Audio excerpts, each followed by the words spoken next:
nakita ka, araw ko'y gumaganda at laging masaya.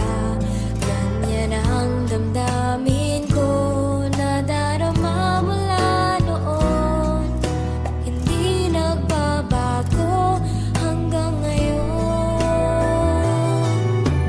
Bakit kaya pag nakausap ka, di nakakasawa ang iyong pagsalita?